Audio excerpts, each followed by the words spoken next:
Hello friends, once again welcome back to polytechnic polytechnic easy. तो friends, आज की इस वीडियो में हम लोग इंजीनियरिंग मैकेनिक्स के पीवाईक्यू, कौन से ईयर का पीवाईक्यू, तो 2023 के पीवाईक्यू का सॉल्यूशन वीडियो लेकर के आए। इस वीडियो में हम लोग 2023 में जितने भी आपसे क्वेश्चन पूछेगा उसका सॉल्यूशन करेंगे। यदि आप पीडीएफ डाउनलोड करना चाहते हैं तो आप हमारे व्हाट्सएप ग्रुप या फिर टेलीग्राम ग्रुप में ज्वाइन हो जाए, जिसका लिंक आपको वीडियो के डिस्क्रिप्शन बॉक्स में मिल जाएगा। ऑलरेडी हम लोग चैप्टर वाइज कवर कर रहे थे, वो वीडियो आपको कंटिन्यू आएगी। यूनिट 1 हम लोगों ने कंटिन्यू कर चुके हैं एंड यूनिट 2 अभी हम लोग कंप्लीट कर रहे हैं। ठीक है फ्रेंड्स, तो चलिए हम लोग चलते हैं इसके सीधा पीवाईक्यू के पीडीएफ पे। यदि आप चैनल पे नए हैं तो प्लीज़ चैनल को सब्सक्राइब जरूर करें और वीडियो को अपने दोस्तों के साथ इसे शेयर जरूर करें। तो यह है दोस्तों हमारा 2023 का पीवाईक्यू, जो कि आपके एग्जाम में प्रश्न पूछे गए थे। ठीक है, ऑलरेडी प्रश्न किस तरीके से पूछे जाते हैं ऑलरेडी हमने बता चुका है। फर्स्ट ऑफ ऑल आपका क्या रहता है, एमसीक्यू रहता है, जो कि आपसे 20 एमसीक्यू पूछेंगे और टोटल आपको 20 नंबर देखने को मिलेगा। उसके बाद आपसे सब्जेक्टिव 4 नंबर के पूछे जाएंगे एंड उससे भी बड़ा फिर आपके 6 नंबर के पूछे जाते हैं। ये ऑलरेडी हम लोग डिस्कस कर चुके हैं। फिलहाल हम लोग इस बार 2023 में पूछे गए प्रश्नों का उत्तर देखेंगे एंड समझेंगे कि इसका क्या क्या इससे रिलेटेड और कितने क्वेश्चन बन सकते हैं। उन सभी क्वेश्चन का हम लोग डिस्कशन करेंगे। ठीक है फ्रेंड्स, तो देखिए पहला प्रश्न आपसे क्या पूछा गया। पहला प्रश्न ये आपसे कह रहा है, a coplanar force system is one which और फोर्सेस। कहने का मतलब है एक समतलीय बल प्रणाली वह बल प्रणाली है जिसमें बल, यह ऑलरेडी हमने आपको करा चुका है। तो जल्दी से इसका कमेंट बॉक्स में आंसर को बताइए। मतलब एक कोप्लेनर फोर्स सिस्टम कैसा फोर्स सिस्टम है, तो कह रहा है act in a same plane, मतलब कहने का मतलब वो एक सेम प्लेन में एक्ट करेगा, या फिर सेकेंड ऑप्शन कह रहा है एक्ट इन ऑल 3 डायमेंशन, या फिर वो 3 डायमेंशन में एक्ट करेगा, या फिर एक ही डायमेंशन में हमारा देखने को मिलेगा। ठीक है, या फिर कह रहा है बोथ ए और बी दोनों सही, या फिर नन ऑफ द अबव। तो जब भी हम लोग बात करें कोप्लेनर फोर्स सिस्टम की, तो थोड़ा मैं जूम आउट करता हूँ। तो इसका नाम में ही देखिए कोप्लेनर कहने का मतलब है, यानी को प्लस प्लेनर है। ठीक है, तो अगर इस को का ही मीनिंग हम लोग देखेंगे तो को का मीनिंग कहने का मतलब होता है ये सेम, यानी कि हमारा एक ही प्लेन में जितना भी हमारा फोर्सेस लग रहा है ना, जितना भी फोर्सेस है वो एक प्लेन में लाई करेंगे, यानी act in a same plane. हमारा यहाँ पे करेक्ट आंसर दोस्तों देखने को मिल जाएगा, यानी correct answer option number A यहाँ पे हमारा होगा। ठीक है, अब चलते हैं हम लोग प्रश्न नंबर 2 में। देखिए प्रश्न नंबर 2 में आपसे क्या पूछा गया है, the moment of a force about a point, मतलब किसी भी पॉइंट, मतलब किसी भी बिंदु के चारों ओर बल के घूर्णन को कहते हैं। मतलब ये पॉइंट है, ठीक है, यहाँ से किसी पॉइंट पे हम लोग का क्या लग रहा है, फोर्स लग रहा है, तो इसको क्या कहेंगे, तो इसको हम लोग कहते हैं दोस्तों, क्या कहते हैं, तो इसको हम लोग कहते हैं टॉर्क कहते हैं। टॉर्क क्या है ना, कि टॉर्क मतलब यह पॉइंट है, ठीक है, यहाँ से हम लोग यदि कोई लोड लगा रहे हैं तो किसी पॉइंट पे ये जो लोड लग रहा है तो ये क्या उत्पन्न कर रहा है, तो ये हम लोगों का टॉर्क हम लोगों का यहाँ पे यह उत्पन्न कर रहा है। तो इसे क्या हम लोग कहते हैं, टॉर्क कहते हैं। यदि आपसे पूछा जाए कि आप बताइए कि इसका फॉर्मूला क्या होगा, टॉर्क कैसे निकालेंगे, यानी मोमेंट हम लोग इसका कैसे कैलकुलेट करेंगे, तो यहाँ से हमारा मोमेंट का फॉर्मूला भी निकल के आ जाता है दोस्तों। M is equal to F into D, बोले तो force multiply by perpendicular distance. इसे याद रखिएगा, यहाँ से एमसीक्यू में न्यूमेरिकल आपसे पूछ ले जाते हैं।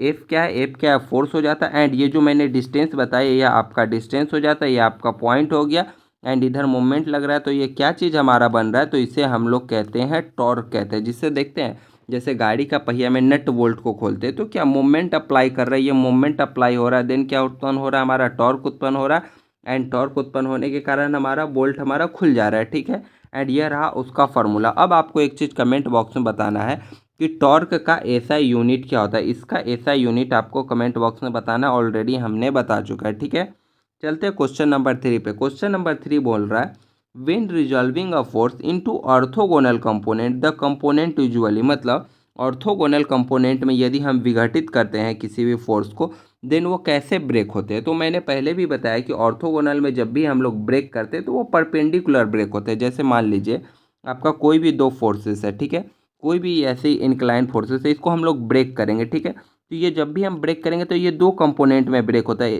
क्या होता है, एक एफ एक्स होता है, एक हमारा एफ वाई होता है, और वो दोनों एक दूसरे के हमारे क्या रहते हैं, परपेंडिकुलर। परपेंडिकुलर रहे तो बोले तो 90 डिग्री।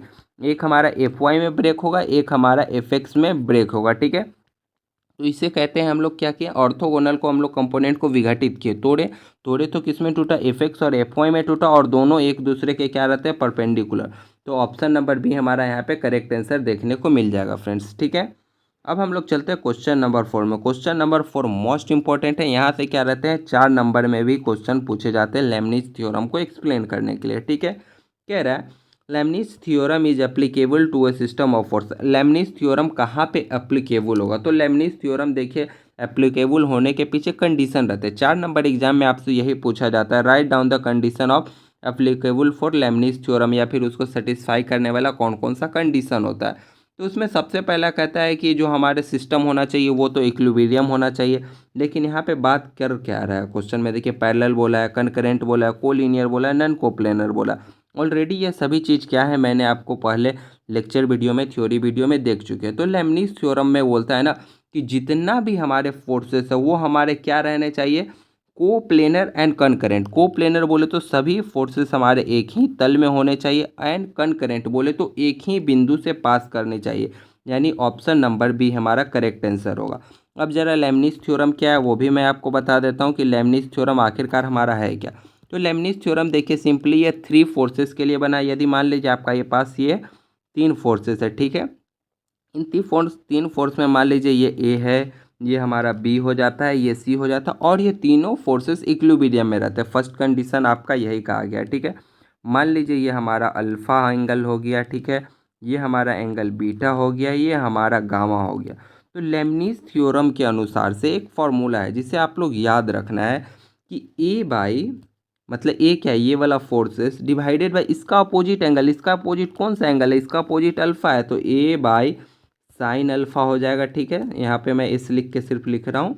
एंड यदि फिर हम लोग is equal to B by sine, ये ई वाला एंगल साइन बी है तो बी का अपोजिट कौन सा है, तो बी का अपोजिट बीटा है, तो sine beta is equal to C, C वाला फोर्सेस आ गया, एंड ये इसके अपोजिट कौन है, तो साइन अल्फा। ठीक है, तो इसे आप लोग अच्छा से याद रखें, ये गामा होगा। सॉरी फ्रेंड्स, यहाँ पे हम लोग क्या लिख लेते हैं, गामा लिख लेते हैं, ये हमारा साइन गामा हो जाएगा। ठीक है, ये एंगल आप अपने अनुसार से देख सकते हैं। अल्फा जस्ट रिप्रेजेंट कर रहा है कि इसके बीच के एंगल, जरूरी नहीं आप यहीं अल्फा लिखे, आप अपना मन से कहीं भी लिख सकते हैं। ठीक है, तो लेबनिज थ्योरम का 3 कंडीशन, तीनों कंडीशन को आप लोग अच्छा से याद रखेंगे। फर्स्ट वो इक्विलिब्रियम होना चाहिए और 3 फोर्सेस के लिए आएगा। पहला तो इक्विलिब्रियम आएगा, दूसरा 3 फोर्सेस के लिए आएगा, और तीसरा अगर बात करें तो हमारा को प्लेनर बोले तो एक प्लेन में रहेगा, एंड हमारा कनकरेंट फोर्स सिस्टम रहेगा, यानी एक ही बिंदु से पास करेगा तीनों फोर्सेस। ठीक है, तो हमारा चौथा क्वेश्चन भी क्लियर हो गया। 5th नंबर प्रश्न में आपसे बोला गया hinge support offer a vertical and, मतलब हिंज सपोर्ट, यानी यह आपको यूनिट 2 में पढ़ने को मिलेगा कि हिंज सपोर्ट जो हमारा रहता है वो हमारा कैसा रहता है, वो कितने टाइप का रिएक्शन देता है। तो हिंज हमारा 2 टाइप का रिएक्शन शो करता है। एक तो हमारा वर्टिकल बोले तो ऐसा रहता है, एंड दूसरा जो बोले तो वो हमारा कौन सा लोड को रेसिस्ट करता है, तो हमारा हॉरिजॉन्टल लोड, यानी बोले तो इस तरीके को लोड को भी रेसिस्ट करता है। तो बोले तो 2 तरीके का हो गया, वर्टिकल एंड हमारा क्या रहता है, हॉरिजॉन्टल। तो करेक्ट आंसर हमारा ऑप्शन नंबर ए हो गया। यूनिट 2 अभी जस्ट आपका लेक्चर वीडियो दूसरे दिन में 1 शॉट अपलोड होगा, तो उसमें आप लोग कंप्लीट जरूर कीजिएगा। ठीक है, उसमें काफ़ी अच्छा सा डिटेल भी बताऊंगा। क्वेश्चन नंबर 6 में आपसे बोला गया है in cantilever beam subject to a point load at a free end the reaction at the support. कहने का मतलब है यदि आपके पास कोई कैंटिलीवर बीम है, मान लीजिए कैंटिलीवर बीम क्या होता है, तो क्या है, एक साइड से फिक्स रहता है। ठीक है, इसके ऊपर आपका कोई भी पॉइंट लोड लग रहा है। ठीक है, तो चलिए हम लोग एक पॉइंट लोड लगा देते हैं, ये पॉइंट लोड है। ठीक है, आई होप ऑलरेडी आपने ये पढ़ा होगा, नहीं पढ़ा है कोई बात नहीं, इसका लेक्चर वीडियो थ्योरी कल अपलोड आपको चैनल पे होगा, तो उसे कंप्लीट कीजिएगा। यह क्या है, कैंटिलीवर बीम है, इस पे हमारा पॉइंट लोड लग रहा है। तो ये कह रहा है कि reaction at the support, support पे कैसा रिएक्शन होगा। सपोर्ट कहाँ है भैया, तो इसका सपोर्ट देखिए कहाँ है, इसको सपोर्ट कहाँ से मिल रहा है। यहाँ पे मान लीजिए आप कूद कूद के लोड लगा रहे हैं, तो सपोर्ट यहीं पे हो रहा है ना, तो सपोर्ट पे कैसा रिएक्शन जनरेट होगा, तो वैसा ही रिएक्शन जनरेट होगा जितना कि इस पे फोर्स लगा रहे हैं, यानी जितना ताकत से आपका वजन से आप यहाँ फोर्स लगा रहे हैं, सेम वही फोर्स आपको यहाँ भी देखने को मिलेगा। तो करेक्ट आंसर क्या होगा, equal at the point load, यानी कि जितना पॉइंट लोड पर लोड लग रहा है, यानी यहाँ पे आप 10 kg लगा रहे हैं ना, तो सेम यही 10 kg यहाँ पे भी रिएक्शन डेवलप होगा। आई होप आपको क्लियर होगा। यदि कहीं भी डाउट आता है तो प्लीज़ कमेंट जरूर कीजिएगा, मैं उसको नेक्स्ट, यदि इसके बाद हम लोग दूसरा सेशन करेंगे, दूसरा PYQ करेंगे, तो उसमें हम लोग डिस्कस करेंगे। ठीक है, क्वेश्चन नंबर देखिए आपसे 7 में क्या कहा गया, limiting friction of a body depends upon, मतलब लिमिटिंग फ्रिक्शन किसी बॉडी का किस पे हम लोगों का डिपेंड करता है, हमें यह बताना है। ठीक है, यानी कि limiting friction, first of all आप लोग यह जान लीजिए कि आखिरकार हमारा लिमिटिंग फ्रिक्शन हमारा होता क्या है। तो लिमिटिंग फ्रिक्शन क्या है ना कि जैसे बता रहा है कि ये क्या बताता है कि उसका जो हमारा कोई मान लीजिए ये बॉडी है, ठीक है। तो इस बॉडी के ऊपर का जो नेचर ऑफ सरफेस है कि इस पे कोई भी वस्तु हमारा कितना मूव करेगा, कितना ईजिली मूव करेगा, तो उसी को बताता है लिमिटिंग फ्रिक्शन। तो क्या बताता है, नेचर ऑफ सरफेस। यदि इसके डिफिनीशन की बात करें तो लिमिटिंग फ्रिक्शन क्या है, तो limiting friction is the maximum value of statics friction, यानी स्टैटिक्स फ्रिक्शन यानी कोई वस्तु रुका हुआ है, ठीक है, मतलब जस्ट अब वो मूव करने वाला है, तो क्या है, मैक्सिमम स्टैटिक्स फ्रिक्शन को ही हम लोग क्या कहते हैं, लिमिटिंग फ्रिक्शन कहते हैं।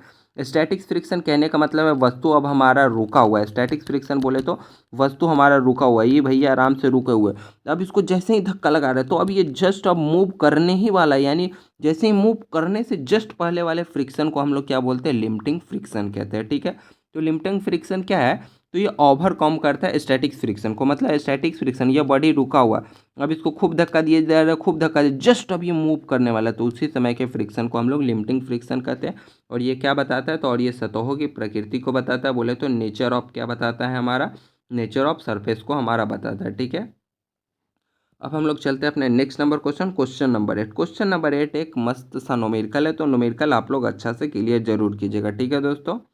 देखिएगा क्वेश्चन में हमें क्या कह रहा है, the coefficient of friction between point of contact of two bodies is 1/√3 the angle of friction. तो फर्स्ट ऑफ जान लीजिए coefficient of friction. Coefficient of friction बोले तो आपको क्वेश्चन में म्यू दे दिया गया है, यानी म्यू बराबर आपका कितना दिया गया, तो म्यू बराबर आपको 1/√3 दिया गया। एंड आपसे क्या पूछा, angle of friction. Angle of friction बोले तो आपसे 5 पूछा गया। तब आप यहाँ पे इन दोनों के बीच का रिलेशन की बात करें, बोले तो फॉर्मूला की बात करें, तो हम लोगों का म्यू बोले तो कि हमारा क्या बोले तो म्यू बोले तो हम लोग का क्या हुआ गया, तो पॉइंट हो गया, मतलब coefficient of friction. Coefficient of friction mu is equal to हमारा हो जाता है tan फाई, हो जाता है tan फाई, ठीक है। तो इस फॉर्मूला में अब आप लोग पुट कीजिए, म्यू हमारा कितना दिया गया, तो 1/√3 दिया गया, is equal to tan phi, यानी tan कितना डिग्री का मान हमारा 1/√3 आता है, तो आप बोलिएगा कि tan 30 डिग्री का मान हमारा 1/√3 आता है। तो करेक्ट आंसर यहाँ पे हमारा ऑप्शन नंबर डी यहाँ पे देखने को मिलेगा। यह फार्मूला आप लोग याद करके रखिएगा कि कोफिशिएंट ऑफ फ्रिक्शन बराबर क्या होता है, तो कोफिशिएंट ऑफ फ्रिक्शन बराबर tan फाई। फाई हमारा क्या होता है, तो एंगल ऑफ फ्रिक्शन, यानी कितना एंगल पे उसका फ्रिक्शन हमारा लग रहा है। यह आपका यूनिट 3 का क्वेश्चन है। कल या परसों आपको, कल आपको इवनिंग में यूनिट 2 का फुल वन शॉट वीडियो मिलेगा, देन उसके वो एक दिन बाद आपको यूनिट 3 का वन शॉट वीडियो मिलेगा। आपके एग्जाम से पहले आपको टोटल कंप्लीट हो जाएगा, इंटरनल एग्जाम से पहले, तो सिलेबस आपका ऑलरेडी कंप्लीट हो जाएगा। क्वेश्चन नंबर 9 देखिए क्या कह रहा है, dash is a scalar quantity. Quantity दो टाइप की होती है, मैंने आपको ऑलरेडी बता चुका, एक वेक्टर क्वांटिटी, एक स्केलर क्वांटिटी। वेक्टर क्वांटिटी में हमारा मैग्नीट्यूड प्लस डायरेक्शन दोनों रहता है, एंड स्केलर क्वांटिटी में हमारा ओनली मैग्नीट्यूड रहता है। तो एक्सेलरेशन के पास मैग्नीट्यूड भी है, मतलब बोले तो कि उसका मतलब बोलता है ना कि इतना के स्पीड से जा रहा है, तो एक्सेलरेशन के पास दोनों है, डायरेक्शन भी है। फोर्स के पास भी मैग्नीट्यूड एंड डायरेक्शन दोनों होता है कि कौन सा डायरेक्शन में बल लगा रहे हैं और कितना बल लगा रहे हैं। एंड वेग की बात करें तो वेग के पास भी मैग्नीट्यूड एंड डायरेक्शन दोनों, लेकिन मास की बात करें तो ना भैया ना, इसके पास एक ही चीज़ है। जैसे बोले तो 10 kg, ये कोई डायरेक्शन को रिप्रेजेंट कर रहा है क्या, ओनली क्या बता रहा है, मैग्नीट्यूड वैल्यू को बता रहा है। यानी बोले तो स्केलर क्वांटिटी कौन सा है, तो स्केलर क्वांटिटी हमारा यहाँ पे मास देखने को मिल जाएगा, ठीक है। क्वेश्चन नंबर 10 देखिए, फिर एक न्यूमेरिकल है, और यह न्यूमेरिकल बार बार पूछा जाता है, और 4 नंबर में भी ऐसे न्यूमेरिकल पूछे जाते हैं, ठीक है। क्या कह रहा है, velocity ratio of third system pulley, यानी बोला थर्ड सिस्टम पुल्ली का हमें यहाँ पे वेलोसिटी रेशियो निकालना है, ठीक है। ये पुल्ली क्या होता है, ये यूनिट 5 में, यूनिट 5 आप लोग को उसका भी लेक्चर हम लोग जल्दी ही करेंगे, ठीक है। न्यूमेरिकल है, अब आप लोग जान लीजिए वेलोसिटी रेशियो हम लोग कैलकुलेट करते कैसे, ठीक है।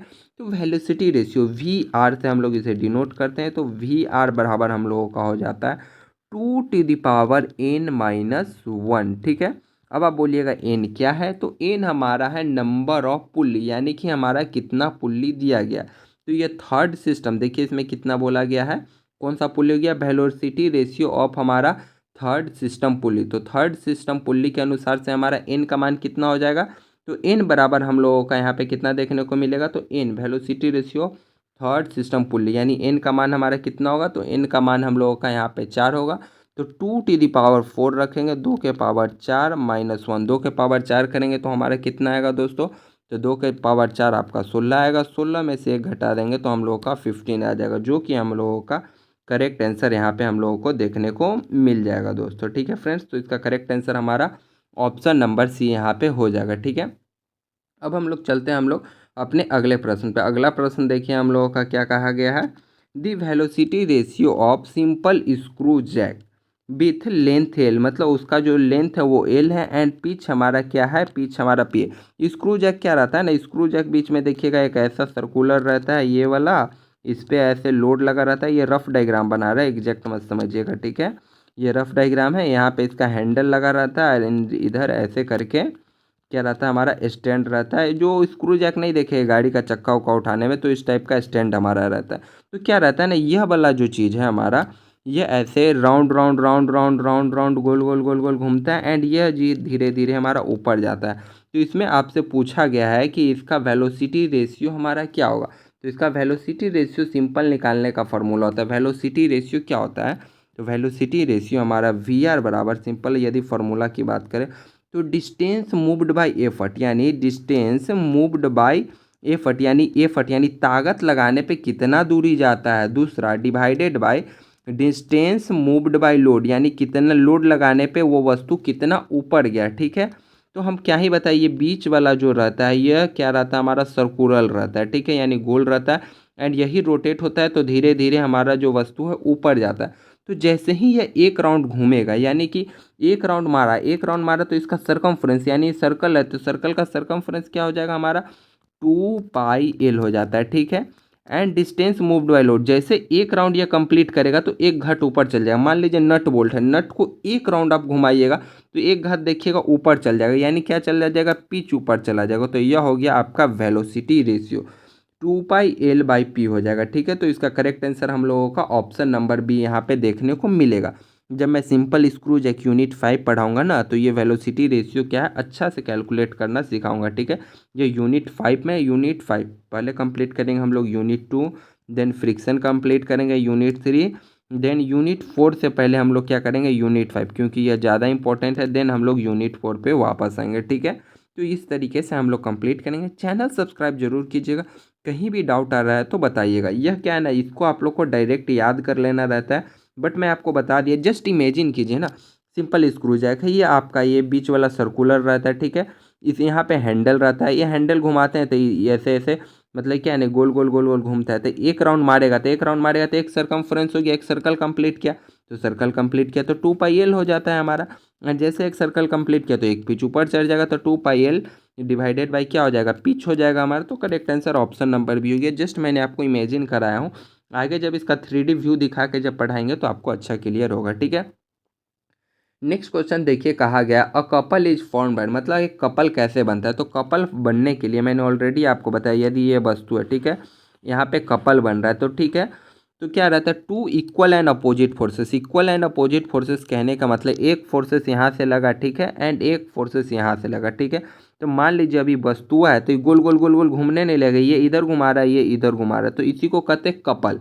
कपल मतलब गलत नहीं समझिएगा, ये कपल है हमारा मैकेनिक्स वाला कपल है। तो कपल कैसे बनता है, तो two equal and opposite forces के कारण बनता है। तो बोले तो ऑप्शन नंबर बी यहाँ पे हमारा करेक्ट आंसर हो जाएगा फ्रेंड्स। ठीक है, क्वेश्चन नंबर देखिए आपसे 13 में आपसे क्या पूछा गया है, कह रहा है a machine is set to be non reversible, मतलब एक मशीन है जिसको हम लोग नॉन रिवर्सेबल बोलेंगे व्हेन इट्स इफिशियंसी, जब उसकी दक्षता, बोले तो उसकी इफिशियंसी मतलब दक्षता होती है, कि मतलब एक मशीन का इफिशियंसी क्या होगा ताकि उसको हम लोग क्या बोल सकते हैं, नॉन रिवर्सेबल। तो यहाँ पे 3 केस दोस्तों बनते हैं, मैं जस्ट यहाँ पे लिख दे रहा हूँ ताकि आपको अच्छा से याद रहे, कोई मशीन रिवर्सेबल है या नॉन रिवर्सेबल। तो फर्स्ट ऑफ ऑल यदि उसकी इफिशियंसी यानी एन बराबर क्या है, 50% से क्या रहती है, 50% से हमारी कम रहती है, देन उस मशीन को हम लोग बोलेंगे non reversible, non reversible, non reversible machine. ठीक है, एंड रिवर्सेबल मशीन यदि उसकी इफिशियंसी बराबर क्या रहती है, 50% से ज़्यादा रहती है, देन उसको हम लोग बोलेंगे रिवर्सेबल मशीन। ठीक है, यदि किसी भी मशीन की इफ़िशियंसी 100% हो जाती है, देन डैट केस में हम लोग बोलेंगे यह मशीन हमारा कौन सा मशीन है, तो यह मशीन हमारा कौन सा मशीन है, तो यह मशीन हमारा आइडियल मशीन के केस में आता है यदि इफ़िशियंसी 100 है। इन तीनों से आपके एग्जाम में MCQ पूछे गए, तो इसे याद रखिएगा। आइडियल के लिए 100%, रिवर्सेबल होने के लिए इफ़िशियंसी 50% से ज़्यादा होनी चाहिए, नॉन रिवर्सेबल के लिए 50% से कम होनी चाहिए। इसी चीज़ को, ये जो सेम चीज़ है, इसको कभी कभी क्या लिखा रहता है 50% से कम को, तो इफ़िशियंसी एन क्या रहेगा, लेस देन हमारा क्या हो जाएगा 0.5। इसी चीज़ को कैसे घुमा के लिखेगा, इसी चीज़ को घुमा के लिखेगा एन हमारा ग्रेटर देन 0.5। देन इस किस केस में आपको क्या रहना है, कन्फ्यूज नहीं रहना। बताइए अब इसका करेक्ट आंसर क्या होगा। A machine is set to be non reversible. Non reversible कब बोलेंगे, जब उसकी इफ़िशियंसी हमारी 50% से कम होगी, यानी ऑप्शन नंबर भी हमारा यहाँ पे करेक्ट आंसर हो जाएगा। ठीक है, नेक्स्ट क्वेश्चन देखिए क्या कह रहा है।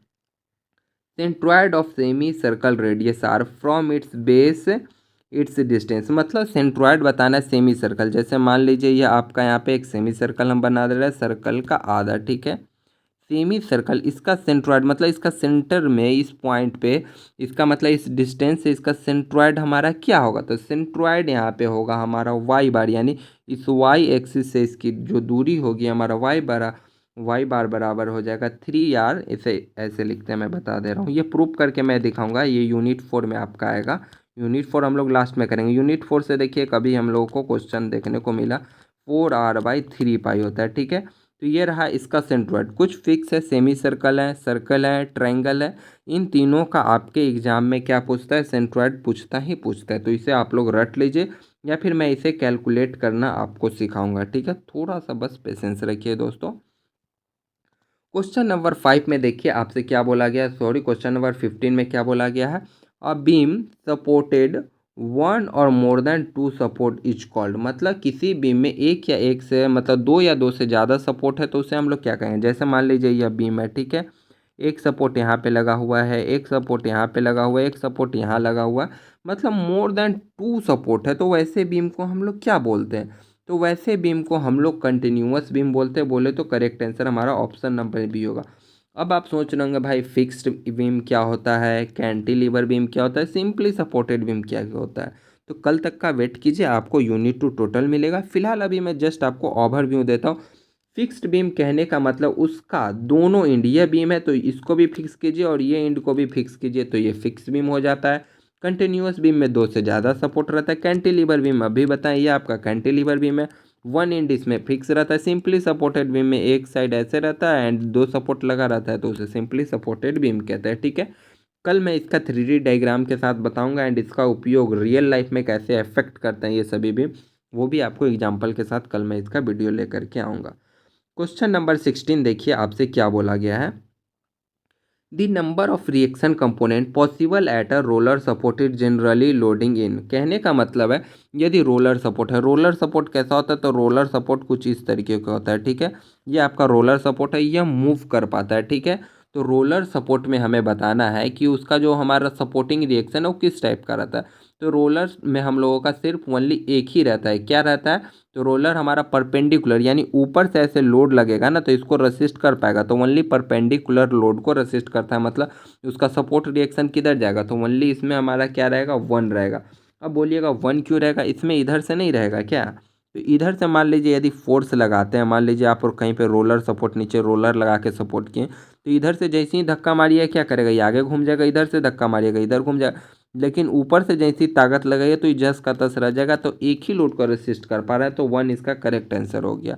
लेकिन रोलर में इधर से धक्का मारिएगा तो इधर घूम जाएगा, इधर से मारिएगा तो इधर घूम जाएगा, इसलिए इसमें दो रिएक्शन हमारा सपोर्ट को ये नहीं दर्शाता है। दो किसको रिप्रेजेंट करता है, तो दो हमारा रिप्रेजेंट करता है हिंज सपोर्ट को रिप्रेजेंट करता है। ठीक है, कल मैं आपको डिटेल ये पढ़ाऊंगा, थोड़ा सा पेशेंस रख लीजिए। कह रहा है if the angle of friction is zero then the body will be experience force आ जाए। मतलब यदि मान लीजिए एंगल ऑफ फ्रिक्शन की हम लोग बात करें, तो एंगल ऑफ फ्रिक्शन जीरो है। एंगल ऑफ फ्रिक्शन बोले तो क्या, एंगल ऑफ फ्रिक्शन जैसे बोले तो माइंड में खट से आपका घंटी बनना चाहिए कि फ्राई बराबर जीरो, यानी म्यू इज इक्वल टू हमारा होता है tan फाई का मान जीरो, यानी म्यू बराबर भी हम लोग का जीरो आ गया, यानी म्यू जीरो आ गया। बोले तो हमारा कोफिशिएंट ऑफ फ्रिक्शन भी जीरो आ गया। एंड बात करें यदि हम लोग यहाँ पे फ्रिक्शनल फोर्स हमारा क्या होता है, बोले तो फ्रिक्शन फोर्स हमारा एफ एफ बराबर हमारा हो जाता है म्यू इंटू एन। याद रखिएगा एन क्या है, नॉर्मल। तो बताना है कि फ्रिक्शन फोर्स हमारा क्या आएगा। तो यदि हमारा म्यू ही आपका जीरो हो जा रहा है तो क्या चीज़ होगा, फ्रिक्शन फोर्स भी जीरो हो गया, यानी कोई भी वहाँ पे फ्रिक्शन फ्रिक्शन भैया कुछ नहीं है, एकदम जीरो फ्रिक्शन है। तो करेक्ट आंसर हमारा ऑप्शन नंबर है, यानी म्यू जीरो हो गया ना। बोले तो सॉरी, बोले तो एंगल ऑफ फ्रिक्शन, मतलब जहाँ पे एंगल है, एंगल ऑफ फ्रिक्शन यदि जीरो हो जा रहा है, यदि बोले तो उसका क्या होगा, coefficient of friction zero. Coefficient of friction zero मतलब वहाँ पे कोई भी फ्रिक्शन नहीं है, जीरो फ्रिक्शन होगा। ठीक है, और ये रहा फ्रिक्शन फोर्स का फॉर्मूला। तो ये एक्स्ट्रा चीज़ है, आप लोग यहाँ से निकाल सकते हैं म्यू जीरो, यानी क्या हो जाएगा, कोफिशिएंट ऑफ फ्रिक्शन जीरो, यानी कोई भी फ्रिक्शन नहीं है। ठीक है, अब हम लोग चलते हैं नेक्स्ट क्वेश्चन नंबर हम लोगों का 18 पे। क्वेश्चन नंबर 18 क्या रहा है, the component of force P at a right angle its direction will be. कहने का मतलब है कंपोनेंट तो रहा है, यदि मान लीजिए कोई हमारा पी फोर्स है, ठीक है, ऐसे करके पी फोर्स आ रहा है, तो इसे हम लोग कंपोनेंट में कैसे ब्रेक करते हैं, तो ये हम लोग कहते हैं कि पी कॉस थीटा, ऐसे तोड़ते हैं ना, कॉस थीटा साइन थीटा। पिछला वीडियो की याद कीजिए, मैंने आपको कैसे बताया था, तोड़ते हैं। तो बोल रहा है क्या, राइट एंगल है, यदि ऐसे हमारा ब्रेक हो रहा है, ठीक है, उसके बीच में हमारा 90 डिग्री का एंगल बना रहा है, ठीक है, तो कैसे ब्रेक करते, तो P cos theta, cos theta का मान कितना है, 90 डिग्री। 90 डिग्री का मान कितना होता है, तो 90 डिग्री का मान हमारा जीरो होता है, यानी कॉस 90 डिग्री का मान क्या होता है, जीरो होता है, यानी पी इंटू जीरो, यानी हमारा क्या देखने को मिल जाएगा, शून्य देखने को करेक्ट आंसर मिलेगा। कंपोनेंट जो ब्रेक करेंगे वो हमारा जीरो में टूटेगा। कैसे ब्रेक करते हैं ऑलरेडी आपको बताया जा चुका, दो चीज़ में ब्रेक करते हैं। तो ये हमारा हो जाएगा P cos theta, cos theta हमारा क्या आ जाएगा, यहाँ पे थीटा का मान जीरो, कॉस 90 हमारा जीरो हो गया, थीटा का मान 90 है, सॉरी दोस्तों। नेक्स्ट क्वेश्चन नंबर देखिए हमारा क्या कह रहा है, 19। क्वेश्चन नंबर 19 हमारा कह रहा है, मोस्ट इंपॉर्टेंट क्वेश्चन है, यहाँ से सब्जेक्टिव क्वेश्चन भी पूछे जाते हैं। Static friction is dash than dynamic friction. Static friction dynamic friction से कैसा होता है, तो static friction always greater than dynamic friction. ठीक है, स्टैटिक फ्रिक्शन क्या है, तो स्टैटिक फ्रिक्शन जैसे वस्तु क्या है ना, रुका हुआ है, मतलब वो रुका अवस्था में। एंड डायनेमिक फ्रिक्शन क्या है, हमारा वस्तु हमारा चल रहा उस समय को फ्रिक्शन को कहते हैं। तो ध्यान दीजिएगा, जब आप बेड पे लेटे रहेंगे तो आपको बहुत बहुत ज़्यादा आलस आएगा, वाइल जितना यदि आप दौड़ते रहे, बैठते रहे, घूमते रहे, तो आपको आलस कम आएगा। जस्ट रिलेट करने की कोशिश कीजिएगा। तो क्या है ना, जैसे आप बॉडी बिस्तर पे सोए रहते हैं तो उठने का नहीं मन करता है, जाने का मन नहीं करता है, तो बहुत ज़्यादा आलस आता है। सेम वैसे ही यदि कोई वस्तु रुका हुआ रहता है तो स्टैटिक फ्रिक्शन बहुत ज़्यादा रहता है, equal to dynamic friction, dynamic friction में कम जाता है। तो हमारा करेक्ट आंसर ऑप्शन नंबर भी होगा। जस्ट रिलेट कीजिए रियल लाइफ प्रॉब्लम से। ठीक है, नेक्स्ट हमारा क्वेश्चन देखिए, क्वेश्चन नंबर 20 हमारा कह रहा है कि the parallel axis theorem use dash of a distance. मतलब पैरेलल एक्सिस थ्योरम के अनुसार से डिस्टेंस हमारा क्या होता है। तो first of all parallel axis theorem क्या है आप लोग को यह जानना है। एंड पैरेलल एक्सिस थ्योरम से हम लोग क्या करते हैं, मोमेंट ऑफ इनर्शिया, बोले तो MOI, मोमेंट ऑफ इनर्शिया को कैलकुलेट करते हैं। मोमेंट ऑफ इनर्शिया क्या है नहीं जानते हैं, मैं आपको थ्योरी क्लासेस जब आएगा ना यूनिट 2, उसमें इसको डिटेल बताऊंगा। फिलहाल इसका फॉर्मूला जानिए। मोमेंट ऑफ इनर्शिया ये जो हम लोग निकालते हैं, आई बराबर हमारा क्या हो जाता है, आई बार प्लस ए, बोले तो एरिया इंटू डिस्टेंस का स्क्वायर। आई क्या है, तो आई हमारा सेंट्रोइडल एक्सिस है, वो मैं आपको डिटेल बताऊंगा। फिलहाल आप लोग अभी फार्मूला पे फोकस कीजिए। एंड जो डी हमारा है डिस्टेंस, और ये इसका स्क्वायर रहता है। ठीक है, तो बोल रहा है कि हमारा जो पैरेलल एक्सिस थ्योरम का जो हम लोग यूज करते हैं वो डिस्टेंस का क्या रहता है, तो ये डिस्टेंस का हम लोग स्क्वायर करके ही मोमेंट ऑफ इनर्शिया आगे हम लोग कैलकुलेट करते हैं। तो करेक्ट आंसर हमारा ऑप्शन नंबर बी हो गया। ये यूनिट 2 यानी कल वाले वीडियो में मैं आपको इसको एक्सप्लेन करूँगा काफ़ी अच्छे से। ठीक है, तो हम लोग का ग्रुप एक ख़त्म हो गया, जिसमें कि 20 मोस्ट इंपॉर्टेंट MCQ था, जिसको हम लोगों ने कंप्लीट किया। ठीक है, 20 नंबर का रहा था। इसके और भी PYQ सेशन आने वाले हैं, जिससे हम लोग इतना अच्छा MCQ कंप्लीट कर लेंगे कि 20 में 20 आप लोग सॉल्व करके आएंगे। एंड चैप्टर वाइज आपका MCQ and subjective important question का चल रहा है। यूनिट 1 का हम लोग थ्योरी भी पढ़ चुके हैं, एंड जितना भी उससे इंपॉर्टेंट MCQ एंड सब्जेक्टिव बनते हैं उसे भी हम लोगों ने ऑलरेडी कवर कर चुका है। तो उस वीडियो को जरूर देखिएगा, लिंक आपको वीडियो के डिस्क्रिप्शन बॉक्स में मिलेगा। ठीक है, नेक्स्ट बारी आती है ग्रुप बी की। तो इसमें क्या रहता है, 4 नंबर के क्वेश्चन पूछे जाते हैं, आइदर आप ये बना के आइए या फिर ये बना के आइए, दोनों में से कोई, या फिर ये बनाइए या फिर वो। एक और मैं चीज़ आपको बता दे रहा हूँ, कुछ क्वेश्चन है जो फिक्स से आते ही आते हैं। ये क्वेश्चन आपके एग्जाम में हर बार आएगा, तो इसे सॉल्व करना सीख लीजिएगा। मैं आपका इसका स्पेशली जितना PYQ में ये वाला न्यूमेरिकल है ना, यह मैं आपको करके बताने वाला हूँ। एंड 6 नंबर में आप एक चीज़ को रट लीजिए। 6 नंबर में 2 क्वेश्चन, एक ये वाला क्वेश्चन आप एकदम बहुत अच्छा से रट के जाइए। ये तो मैंने ऑलरेडी आपको जो यूनिट 1 पढ़ाया था ना, उसका इंपॉर्टेंट एमसीक्यू में बताया था कि ऐसे क्वेश्चन पूछे जाते हैं, वो वीडियो ज़रूर देखिएगा। एंड सेकेंड चीज़ ये है, सेंट्रॉयड निकालने वाला आप एकदम अच्छा से याद करके जाइए। 6 नंबर में पूछता है न्यूमेरिकल बनाने का एक बेनिफिट एग्जाम में यह होता है, यदि आपने न्यूमेरिकल सही सही बनाया तो 6 का 6 नंबर मिलेगा। यही इसके जगह आप यदि थ्योरी बनाए होते तो थ्योरी कितना भी अच्छा से, यही क्वेश्चन है ना, ये ऑलरेडी आपको पढ़ा चुके हैं और मैंने बोला भी था ये मोस्ट इंपॉर्टेंट है, एग्जाम में पूछता है, 2-3 बार पूछा है 6 नंबर में। कितना भी अच्छा से लिखिएगा ना, बहुत अच्छा से डायग्राम बना के, तो 5 नंबर देगा। 6 में 6 नंबर जल्दी नहीं देता है। क्यों नहीं देता है? इधर आपका राइटिंग अच्छा नहीं रहेगा, इधर आप क्या कीजिएगा, बहुत सारा गलती कीजिएगा, स्पेलिंग मिस्टेक कीजिएगा, तो वहाँ पे आपके नंबर काट लिए जाते हैं, ठीक है। देन आप उस केस में आप न्यूमेरिकल सॉल्व करेंगे तो आपका नंबर पेपर में अच्छा बनता है, ठीक है। ऑलरेडी दोस्तों वीडियो काफ़ी लंबा हो चुका है। यदि आप इसका थ्योरी का सॉल्यूशन वीडियो पीडीएफ चाहते हैं कि हर एक क्वेश्चन का क्या आंसर होगा, मैं एक्सप्लेन करूँ एक एक क्वेश्चन को कि लेबनिज़ थ्योरम क्या है, मैंने ऑलरेडी आपको बताया 3 फोर्सेस लगते हैं, तो लेबनिज़ थ्योरम का मैं आपको डिफिनीसन लिखाऊँ, प्रूव करके दिखाऊँ। यदि ये कुछ आप ऐसा चाहते हैं तो कमेंट जरूर कीजिएगा। इसके थ्योरी सेशन का पार्ट 2 हम लोग जल्द ही लेकर के आएंगे। फिलहाल कल आपका यूनिट 2 का सॉल्यूशन वीडियो आने वाला है, 1 शॉट, तो उसे प्लीज़ आप लोग जरूर देखिएगा। तो दोस्तों इस वीडियो के लिए इतना ही। ऑलरेडी हम लोग सभी चीज़ें कवर कर चुके हैं। हमारे साथ बने रहने के लिए आपका बहुत बहुत धन्यवाद दोस्तों। मिलते हैं फिर हम लोग अगली वीडियो में। तब तक के लिए bye bye, take care and जय हिंद फ्रेंड्स।